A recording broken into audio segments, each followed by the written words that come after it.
CFA Nation. Gabe. Nick. And on the bottom there, Asjad. That's right.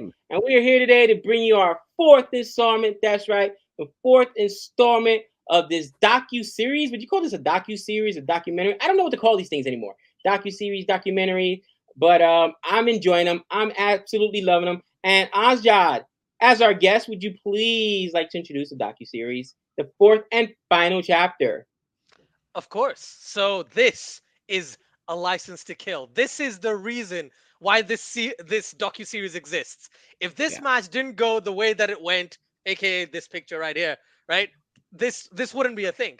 And the way India fought back, injuries upon injuries upon injuries, players out, dismantled, broken players, couldn't even get 11 players. They're like, let's just get a net bowler in, right? Let's bring him in. And then they won the match, right? It's just outstanding. So this was, again, I said it in the previous video, my favorite episode is episode 3, but this is almost right up there just because this just brought me back the same feeling, right? The same feeling I had last year, 2 years ago now, last year, where Rishabh Pant, you have Shardul Thakur, you have Washington. We're going to go into all of that, but genuinely fantastic performance by India. And I'm so excited to talk about this episode because it's the last one. It's the finale. The finale is usually amazing. Right. And we're talking about the Gabba here. Nick actually was the first one, the shrewd one, to notice that all the titles are, James Bond titles or whatnot. So, A License to Kill is a perfect title for this episode. And Nick, since you were the first one to make that observation, tell us how you think that it correlates to this episode. To be honest, I think it's a little over dramatic, but that's okay.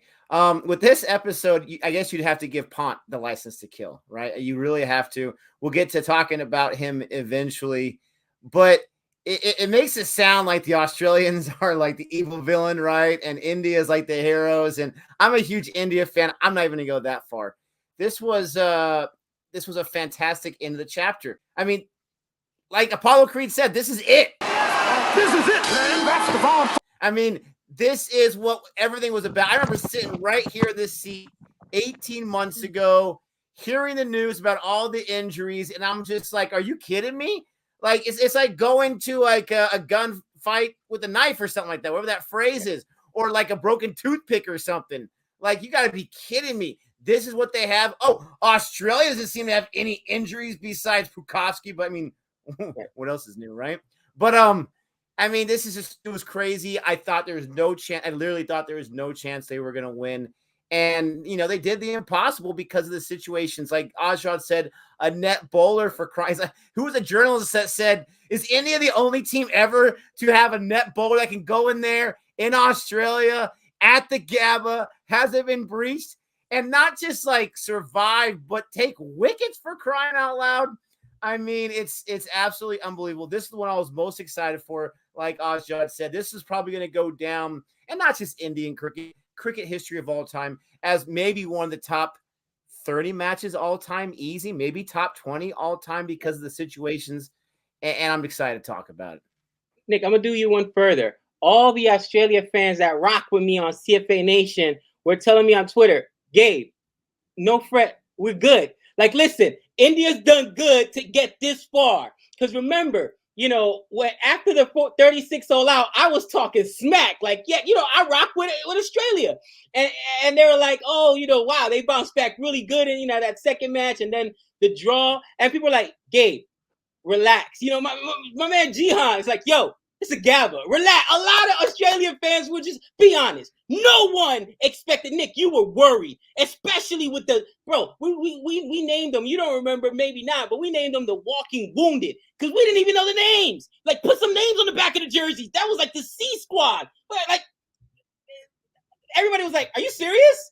We got Patty Cummings. We got our guys there. David Warner. You see who's coming out there? We're good. This is the Gabba. And I'm like, I think they only had Tiagi left. Have you ever seen Tiagi make any kind of test debut? I haven't. He was the only one left.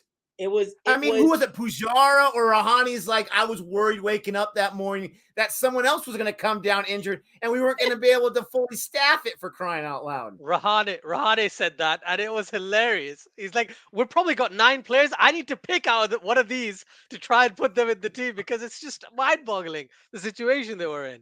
And, again, Nick and I have only been watching cricket. This is our 3rd year, but a lot of our fans that are from Australia were hitting me up on Twitter like, Gabe, relax. This is Gabba. We're at home. We got our guns. We're good. You know what I'm saying? Like, they were so confident. I don't think there was an Australia fan that was not confident, even with what had happened in the 2nd match, even with the 3rd match where it ended up getting drawn. It was like, look, these guys have already done a miracle to get to this stage, but it's done. It's over. You're at the Gabba, cousin. And I don't know what to say. What we saw was something short of a sports miracle. This is the Kurt Schilling with the bloody socks.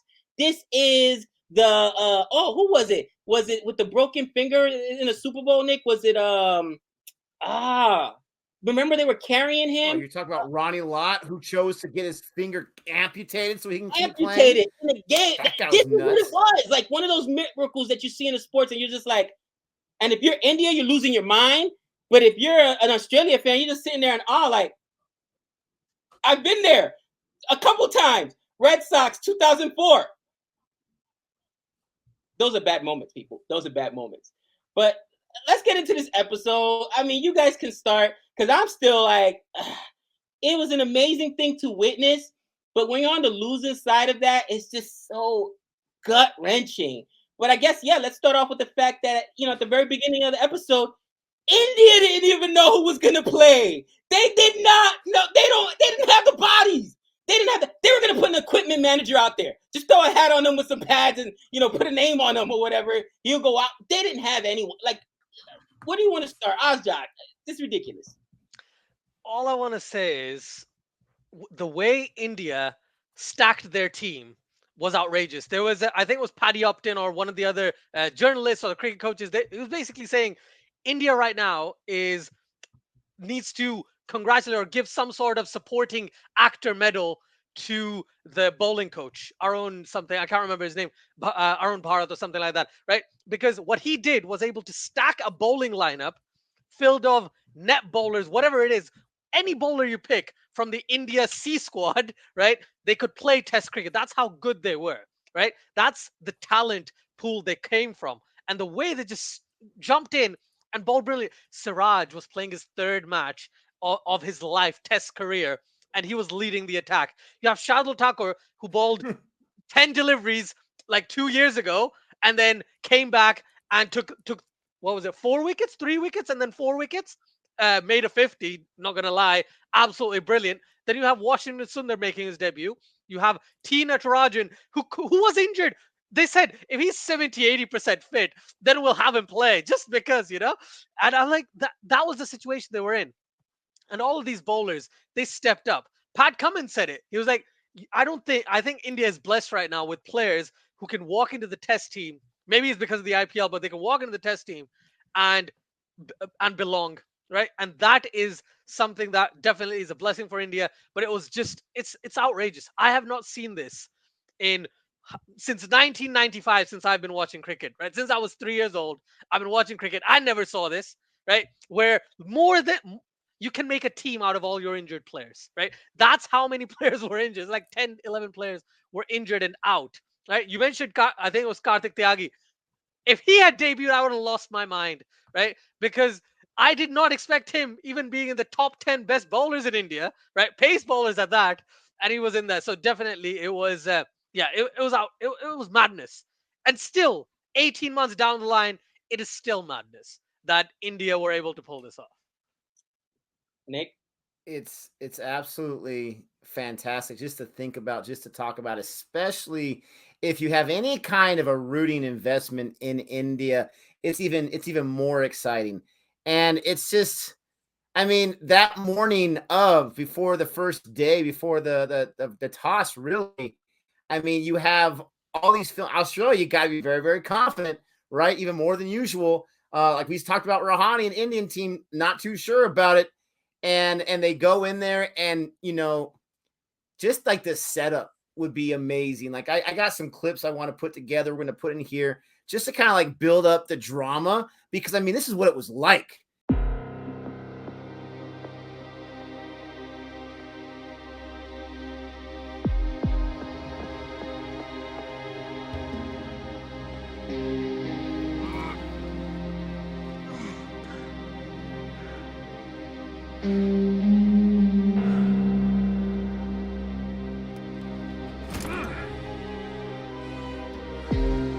State by state, you can extricate. Whether any of you or anyone else knows it, I know I need this.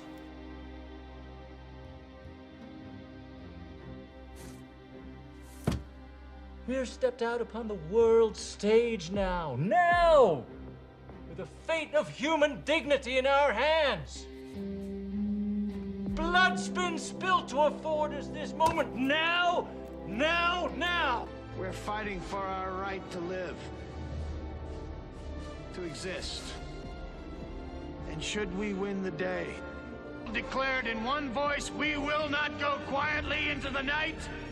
We will not vanish without a fight. We're going to live on. We're going to survive.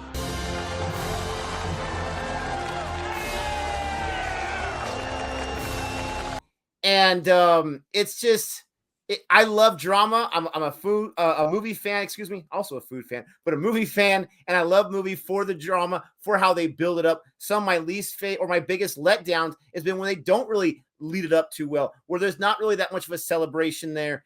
And it's why Endgame's one of my favorite movies, because man alive, do they build it up for that last hour. And it's almost like that right here, where you got Captain America by himself with broken shield, and he got Thanos and all his warriors or whatever coming at him, and he's just like, I guess I'm going to die the next few seconds. I really like Rouhani too, going in there saying, you know, I'm going to give the bowlers, even these new bowlers, these debuts, I'm going to let them play their game. I'm going to let them be in charge of the field placement, but I got my backup plan in case it doesn't work.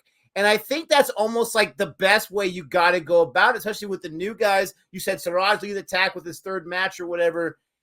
That's what you kind of got to do, because if you try to control them, even if you don't really even know what makes them tick this or that too much, then it might hamper them from what they can naturally do. You're playing, you know, basically against all odds anyways. You got nothing to lose on it. So I really like that tactic, and it seemed to really work out. Last thing I'm going to say about this opening part before I turn over to Gabe is I love also the mentality after the first innings bowling for India of Siraj, where I don't think he got any wickets, or maybe he got one. I think he had 0. And he was like kind of down himself. And I get it. Like, you got to get those wickets.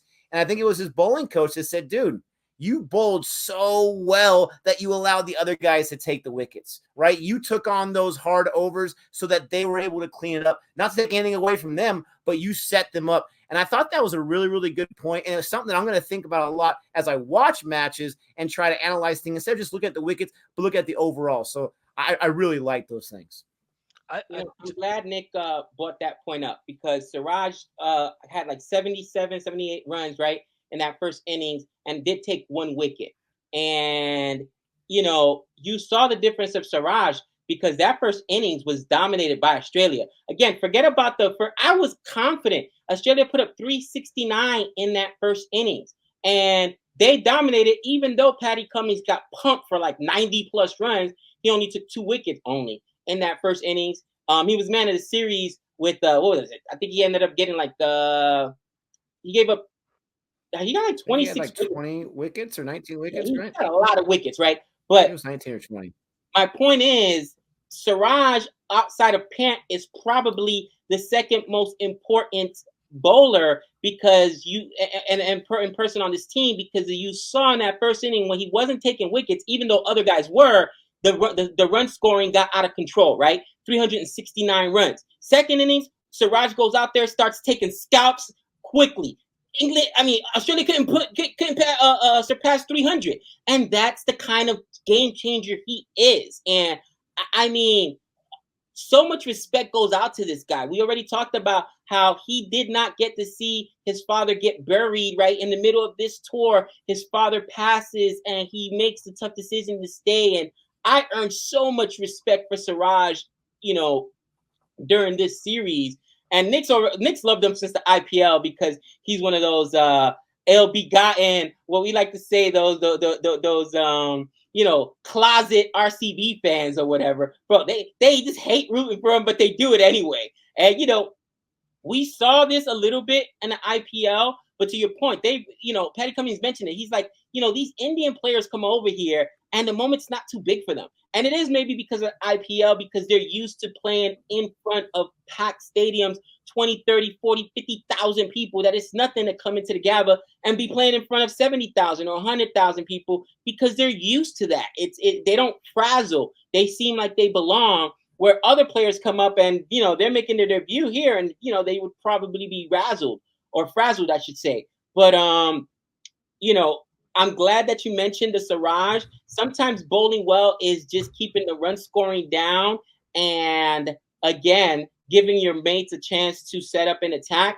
But in that second innings, he really bowled well and it showed. You know, the next thing I want to really go to or talk about were the slew of injuries. And we talked about it, especially in episode 3. Like, look, I remember when I first started watching cricket, right?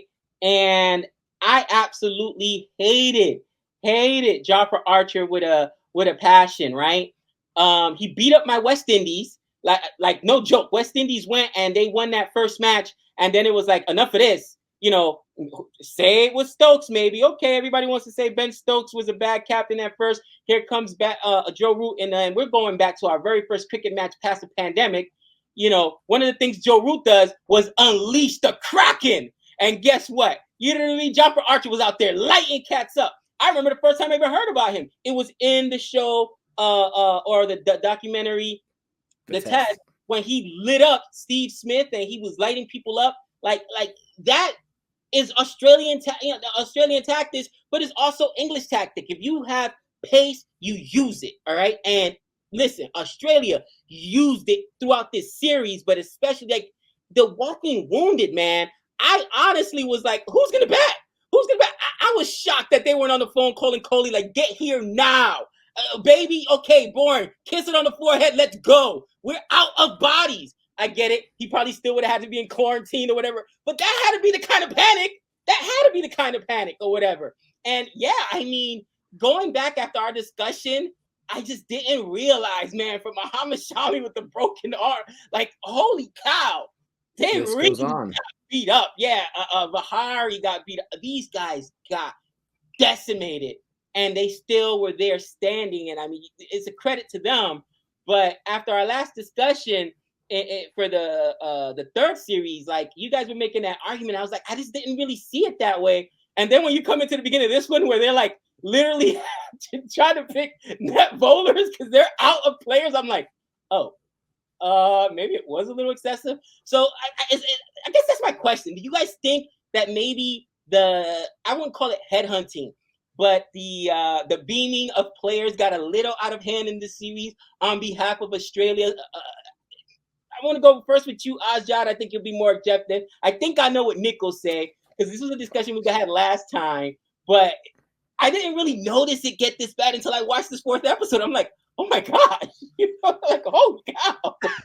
I think Australia didn't do anything wrong, personally. I think I mentioned this last time as well. But if maybe you could see it as them trying to put over themselves, because there was no way they wanted to hold back. Okay.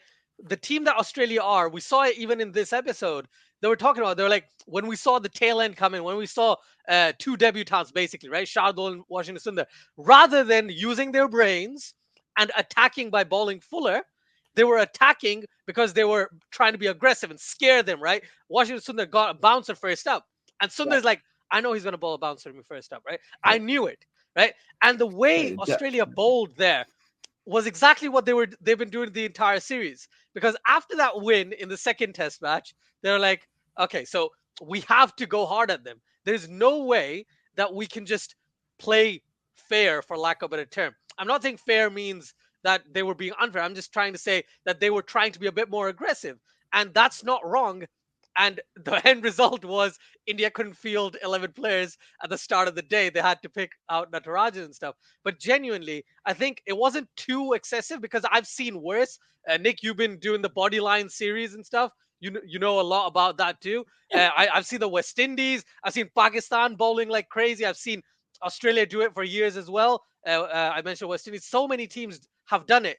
It's just because this series had so many injuries that you're like, oh, maybe it was a bit more. It seemed as though it was more excessive. I personally thought it was fine, but the way India fought back, you have to commend him. Like I keep talking about India's players getting injured, but they just fought back so well. Like it doesn't matter anymore. The way they came back is what matters, right? It's just brilliant, man. Like I did not foresee India being 180 for 6 or something, Right. and then posting 333. Right? I was like, more than half their team is gone. They have Washington Sundar and they have Shardul Thakur. No offense to both of those guys, but my assumption was Sundar's going to get 30, Shardul's going to score 20, 15, 20 runs, and then they're out of there, and the bowlers count back. And these guys both scored 50s, not 50 off 50, but 50 off 100, 110 deliveries, took their time, stayed there, and frustrated the Australian bowlers. You could see Lyon getting absolutely annoyed as anything. Why aren't you getting it out? Right? You saw Stark and Hazelwood and even Pat Cummins talking about it. He was like, we were getting frustrated. Yeah. And that's the same feeling they showed in the third test when they couldn't bowl them out. And it was the same emotions in the fourth test where they unfortunately lost the match because they weren't patient enough or they weren't more controlled, for lack of a better term. So a long-winded answer to your question, Gabe, they weren't too excessive. Nick, here you go. Did you now Gabe thinks he knows what I'm gonna say, and he should know better. I've been thinking a lot about this whole situation. I have a few conversations with Jihan about the difference between a seamer and a bouncer, right? Now, what I will say is Australia can't help themselves. They really can't, okay? And they're going to bully a little bit. They're going to be aggressive a little bit. They're going to, we get 2 bouncers? Really? Okay. We're going to use them all up, right? And I did feel like as a human being that it was a bit excessive. These guys are beat up. They're swapping chest pads in the third match, and we're not going to stop. Pujara, we broke Shami's arm. We're trying to break Pujara's arm. Not really, but man alive. And they're like, oh, he's a warrior, but we're not going to stop doing it. Personally, I thought that was for anybody. That was too much. But I understand the laws of cricket. There's nothing wrong with it. I understand that's the game, right? That's what, if you want to take that approach, that's what you take. But it's interesting because the journalists, a few of them for Australia, kept kind of like insinuating or whatever you want to call that it might have been the reason which kept India continue to fight, right? That they took that on, they were men about it, so to speak, and it kind of pushed them, that psyche inside, to turn on and be like, our backs are against the wall, we're gonna fight. You talk about Sundar, you talk about Thakur. I don't think India has any chance of winning this match if they don't have the innings that they have. And like you had said, like everyone else was gone basically. You got these debutants. You got these, walking wickets, this tail end or whatever. They're no tail end. They're no walking wickets. We've seen Sundar be able to bat some runs the few times he's had an opportunity. And so, again, I go back to Australia can't help themselves, right? And they might have been like their own demise. It is what it is. But, if they're going to get an opportunity to kind of like bully someone a little bit, they're going to take advantage of that. Absolutely. Right. And I don't blame them. That's this or that. It is what it is. India could have done the same exact thing on their side. And, I'm not going to say they didn't throw some bouncers or whatever. But past that point, one thing that I've talked a lot, 2 things I've talked a lot about that I was wrong about since this match happened live. So moving on to something else here is I always forgot about Shubman Gill's important innings as well. I think it was the second innings, right, where he got his 91. We always give the credit to Pant. He's a monster. He's crazy. He's fearless. But correct me if I'm wrong, but it was that second innings where Shubman Gill got his 91. Yeah. And that was such a needed part of that opening partnership, your number 2 batter. That was so important, so instrumental, and kind of gave, I would say, confidence to the Indian side that, maybe we can get a decision here. Maybe we can get a win. The second thing is I assumed Rahane just was playing for the draw. you see his face in kind of like the stands, but it was in their little area there, the little bubble stands where they're sitting at. And he looked surprised when you're watching it live. But he said, we weren't exactly sure how we were going to go about it yet. We were going to see how this first session went. Then we were going to see the beginning of after the second session, all this kind of stuff. And so I wanted to take those two things back. I've said in this channel, I was wrong about those things. But I absolutely love, the way it went out. Because it's not like Australia just kind of like laid down and did nothing. They tried their best. Tim Payne tried his best. I think he got a 50 in one of those innings or whatever.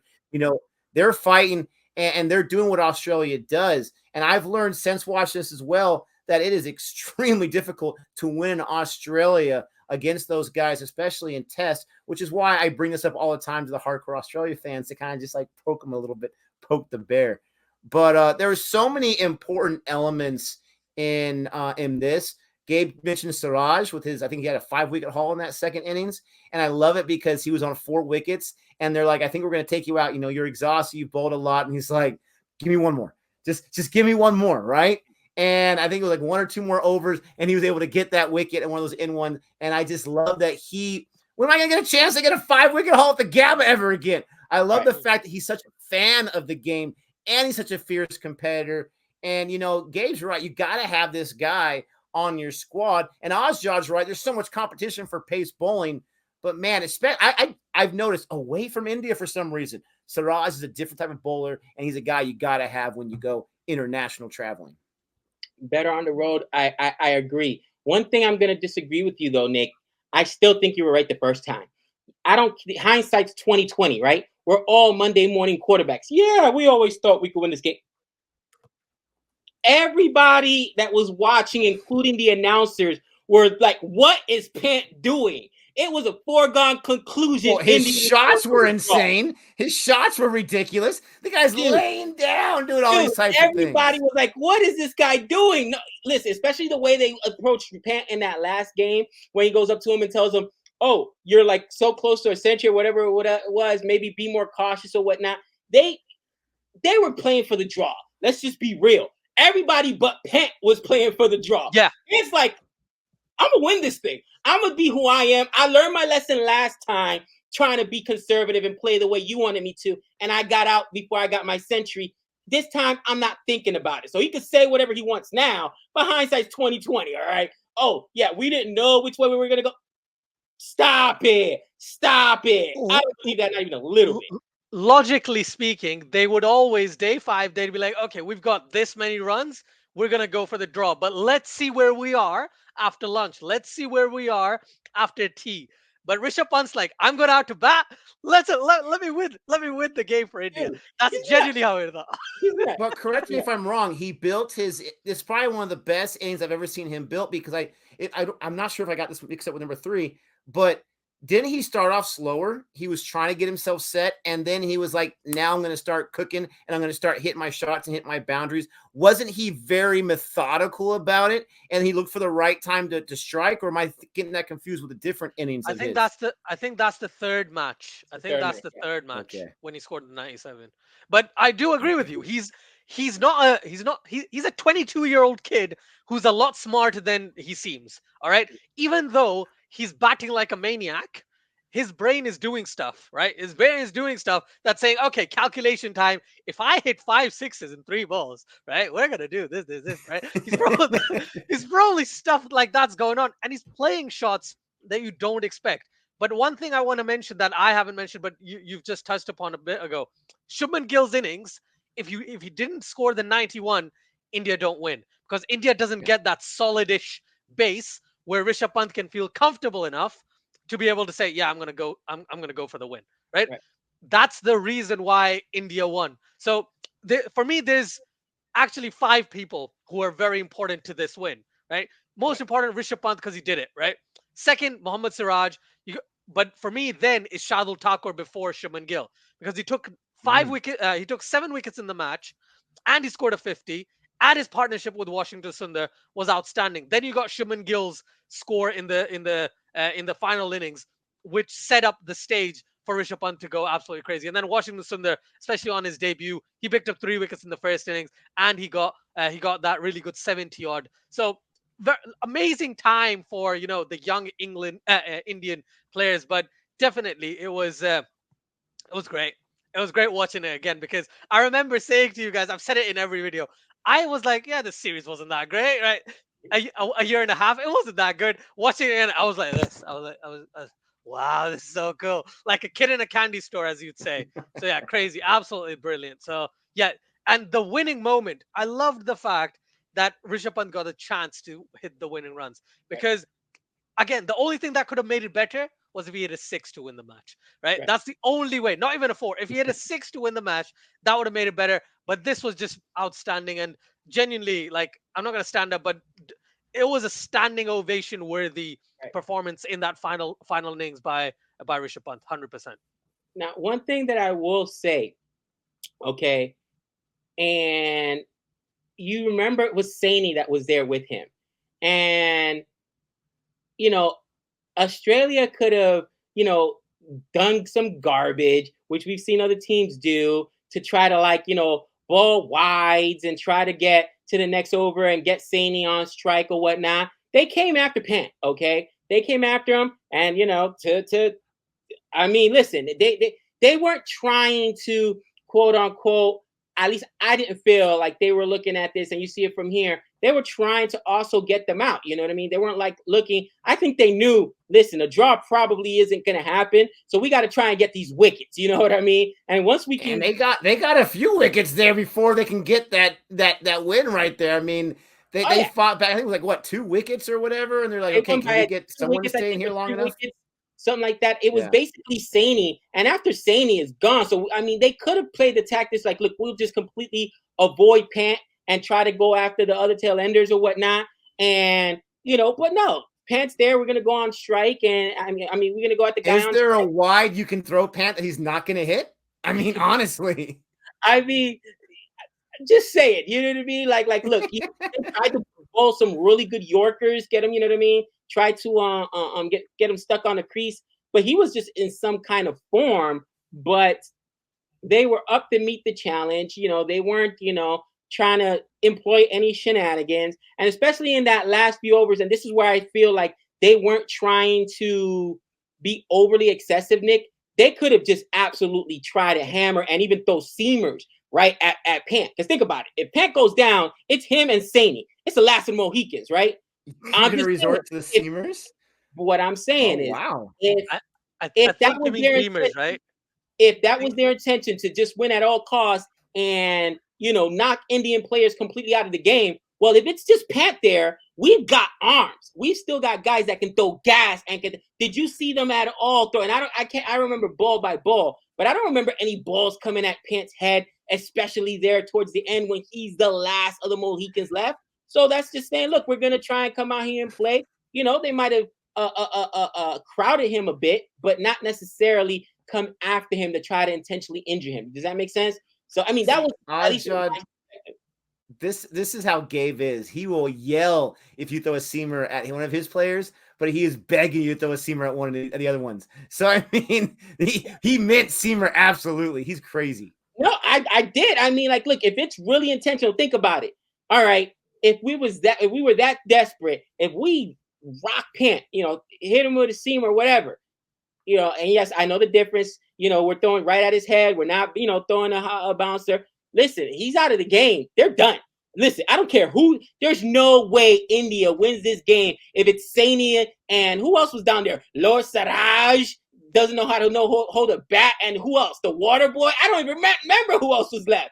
You know what I mean? There's no way. So they needed the heroics out of Pant, and that wasn't going to happen. But my point is, that's why I don't think, even though, yes, a lot of Indian players were hurt, Nick, because of Australia's aggressive tactics. At the end, Australia went there and in my book went for fair play and bowled to Pant as opposed to trying to bowl at Pant. You see what I'm saying? They bowled to him, not at him. Well, all I'll say to that is I can't think of any other team in the world at that point, maybe apart from New Zealand, who wouldn't be attacking, right? Everyone else would be a bit more defensive. They wouldn't throw beamers or anything like that, but they'd probably try and reduce the runs and try and slow down the rate, which is where Rishabh Pant would eventually get annoyed and try and give his wicket away, etc. But overall, I think what Australia did was very, very commendable. It was exactly what they should have done, which was be fair, bowl aggressively, and then lose the match because India was just far better. Sorry. I mean, it's what happened. It's what ended up happening. Absolutely. But I mean, Azad kind of sees my point because I've seen this before in other matches and tests where you can see the other team isn't necessarily playing to win. They're playing to try to get the draw or frustrate the other guy. Again, playing more defensively, not being aggressive and trying to take wickets. And now, Australia were trying to take his wicket. And I mean, from their perspective, they're probably thinking, we take his wicket, this thing is done. You know what I mean? But, taking his wicket's easier said than done. And I think the last thing I'm going to say is, I don't know what it was, but I remember our very first CFA video that I think I might have been on. Well, one of them that got my attention, and this was back when we were Born Reviews. Nick had done a video on Rishabh Pant, and he says, "Oh, this kid is going to be, the next big thing for India. He's going to take over for MS Dhoni." Bro, the comment section lost their minds. Rishabh, are you crazy? Because it was like, some century Rishabh Pant had. And I'm looking at this like, we're still new to cricket. I was like, the kid looks good to me. Nick never said he's going to be the next MS Dhoni, but he will take over for MS Dhoni. He's going to be the next person. And whatever Nick saw in him, whether it was the fearlessness or the shots or whatever, Nick was vindicated that day, which made it doubly worse for me because it was his guy that he's throwing on his shoulders. And I'm just like, oh gosh, you know what I mean? Like, let me turn off my phone because the level of obnoxiousness will not even cease. I'm sure Jody had to replace all his hats, all his fitteds to grow an extra hat size because his head was just swelled up that much more. But this kid that Nick had done a video 3 years prior when That's your final thought? And had proclaimed like this kid's going to be the future wicket keeper for India. He's going to take over for MS Dhoni. Now that Dhoni's retired. I mean, you were vindicated, man. And I guess your last thoughts on his performance, because you've been touting this kid since the inception of our channel and our emergence into the game of cricket. Well, let me first say, for anyone watching this, if there's a lot of glitches, it's my fault. The internet's going crazy. It's driving me nuts as we're talking. This is a great conversation. But, sometimes you get lucky, right? And I saw him go off, and I think it was an IPL match way back when. But you got to have guys who are fearless, right? And it's annoyed me to no end sometimes. I'm like, okay, Pant, you just got to stop being yourself.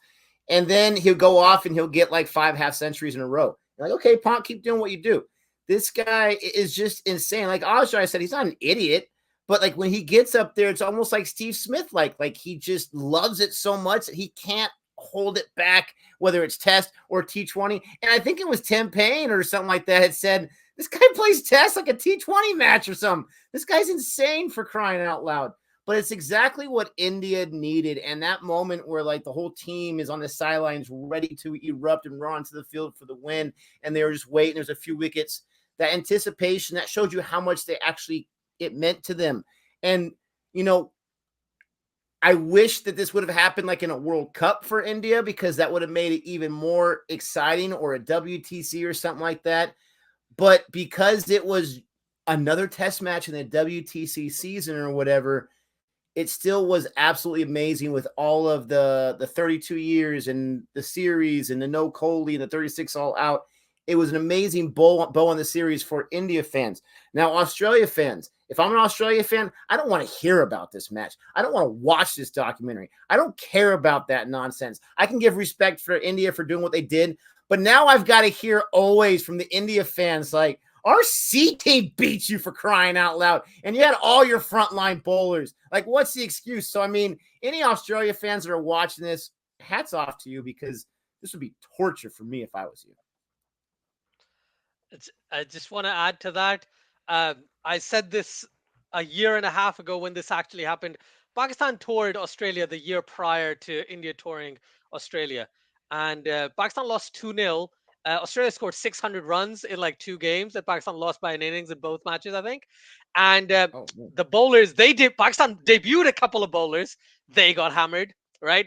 And Ricky Ponting or Ian Chappell, someone really important in the cricket space in Australia said, this is the worst bowling lineup, right, to step on our shores. We do not want Pakistan back here if this is the performance they're going to give. Okay.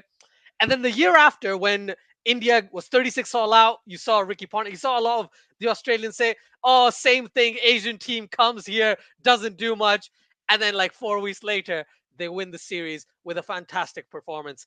That's the difference right now in terms of the caliber of the players they have compared to other teams that tour Australia. And I'm saying that as a Pakistan fan, India was amazing, right? The way they stepped up, the way they fought back, the way they survived and then won the series. It's not just the fact that I think Gabe, you said it at the beginning. If India had a drawn series, that would have been an achievement. They had 36 all out. They have 11 players unavailable, and they still won the series. And it was just great. And I would love to keep talking about this particular match because it's just reminding me of how important it was at that time. Because if Australia won the series, Australia would have been higher up in the World Test Championship table, right? India would have had to beat England like really badly, and they couldn't have lost. There were a lot of technicalities. I think Australia, South Africa didn't have a Test series, etc., etc. So there were a lot of things that made Australia in the end not get to the final. Right. And it started with this match. Right. Because if this match was a draw, Australia probably would have thought, yeah, we can play South Africa. It doesn't We'll matter. play in South Africa. Yeah, Forget right. about Okay. COVID then India, England would have been like, okay, yeah, let's do it. India would have had to win 4-0 or something like that. England could not have won at all. So yeah, this was the cycle that unfortunately helped Australia lose and not get to the World Test Championship final, and helped India propel themselves into a position where even though they were top of the table prior to the change in format, then they went to percentages, but they won. If they drew, that was a different story, but they won the match, and they showed why this team, this Indian team, has the best depth out of all the test teams at the moment. Like they can genuinely produce a team with 10, 11 players injured. They can produce 2 international level test sides, Right. which is something I can't say for any other team right now. Even England with the county cricket they have, Australia with the Sheffield Shield, all that stuff. I don't think I could produce 2 full 11 player teams as easily as I can with an Indian team. So yeah, kudos to India. What a performance! And yes, it's a year and a half after the fact, and I'm still raving about it. So yeah, it's a great docu series as well of how India's players felt at that moment. There was something you mentioned about Siraj and how his dad passed away, and his dad would be proud of him in this position. And it was just really emotional in certain beats. And episode 3 was a bit Australian centric. This one was totally India centric, right? I think I mentioned like in the last one it was A View to Kill, and I thought maybe it's a Rishabh Pant reference. No, it was an Australian reference. They were viewing a killing of all these Indian players, and in this one it was Rishabh Pant. It has to be Rishabh Pant because he had the license to kill any other bowler approaching him and just smashing it all over the place and won it easily at the end. So yeah, it was great. I'm gonna stop talking, but fantastic. Thank you as always for having me on. It was a pleasure to talk about this, honestly. Yeah, for sure, for sure. And I mean, my final thoughts on this match is it's always cool to see something historic, right? This match, to Nick's point, is probably going to go down top 20, top 30 test matches of all time.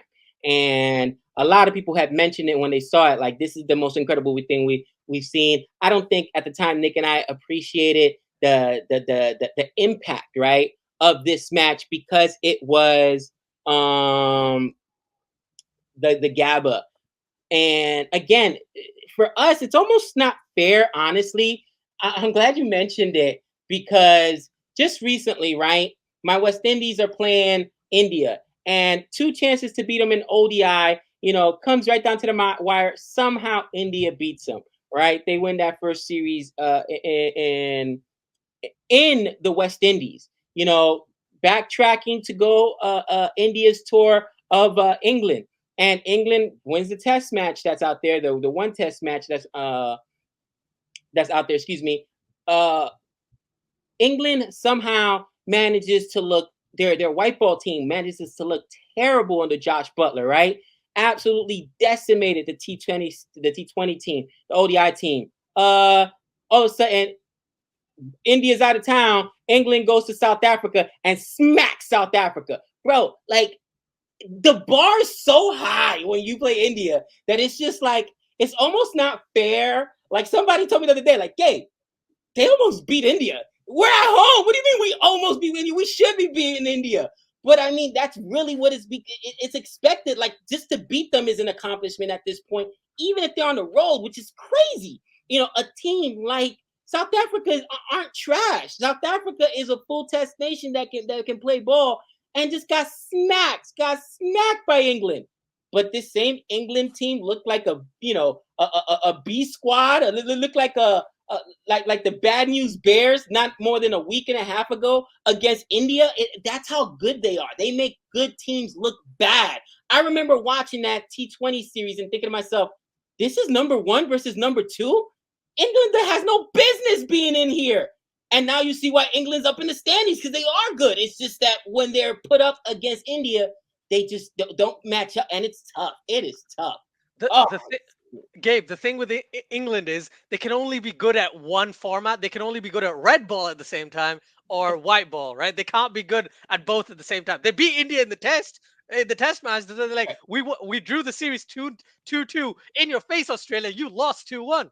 But I totally don't think that England isn't good enough. It's just India was just far superior to England in the white ball series. England beat South Africa in T20, laid 234 on them, cousin, in 20 overs. Whole lot, beat them by 41 runs. This same team that looked like they couldn't punch their way out of a wet paper bag a week and a half ago against India. Like, you can't explain it. That's just when the team is so good that it makes the other side say, we don't have answers. And honestly, that's what it is. Maybe it's just my opinion, but go back and look at those results. How does this England team get embarrassed at home against England? And against England gets embarrassed against India, and we're like questioning, how do they have the number 1 ranking at the time or number 2 ranking at the time? And now we see when they're playing South Africa, oh yeah, they are really, really good. It's just they just don't match up. And the scary thing is this, Gabe. India still has yet to have their starting top 11 play at one time since the Australia series. Still yet. They've had so many different lineups, so many different. They had like 6 guys in the England tour go back to India and not even go to the West Indies, for crying out loud. And so, it's crazy right now. But, cricket is fluid. Nothing stays a constant. Things get a changing, and it's exciting to find out what's going to happen next. This was a great docuseries. This was a great episode. We appreciate everyone that watches. And, just put a bow on what Asha was saying about Ricky Ponting's thoughts and comments, this or that. Once again, Australia can't help themselves. They really can't. But with that being said, everyone, thank you so much. Asha, thank you so much for partnering with us on this. Check out our reviews on his channel, the reviews on our channel, so you can get the full 4-episode experience. Don't forget to like and subscribe. And with all that being said, until next time. That's 6 runs.